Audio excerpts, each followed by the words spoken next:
This is a word of hope. It's Thursday, August 28th, and as is every August 28th, we celebrate the great feast of St. Augustine, one of the best, greatest saints the church has ever produced.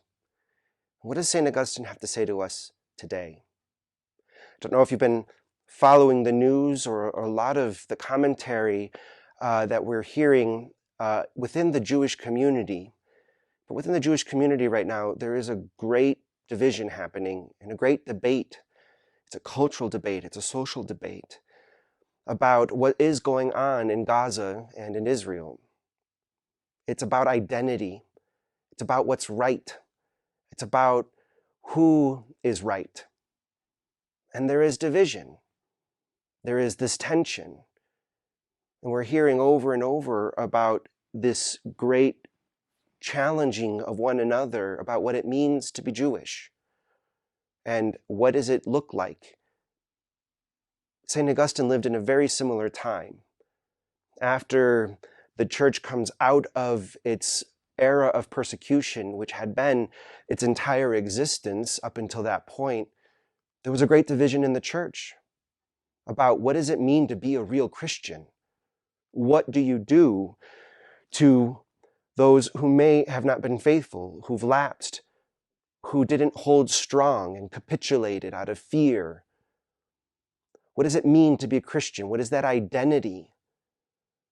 And there was a great debate that divided the church.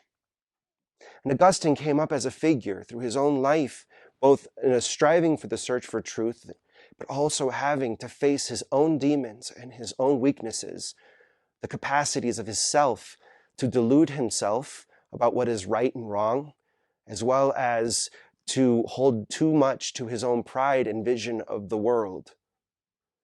In his Confessions, he places his own life, as an example for two sides of a debate, hoping to bridge the gap. And he looks at himself, and he's very honest with his own ability, his own weaknesses. And one of the things he says in his Confessions is that he says, in my search for God, I discovered myself. And that came to a really great surprise to himself. But he had his whole mind converted, not just his heart. He was able to begin to look at the world through the lens of God. And through that saw mixed motives in the various Christian groups, where one group might not be able to self-reflect enough to see its own contradictions, but also to challenge another group to see with itself not just its own righteousness and that that's the only thing that matters, but to not let the good be the enemy of the better, striving for a deeper integration. St. Augustine puts himself as a witness of humility for the church and for the world that I know we need today. And him with his mother had great hope.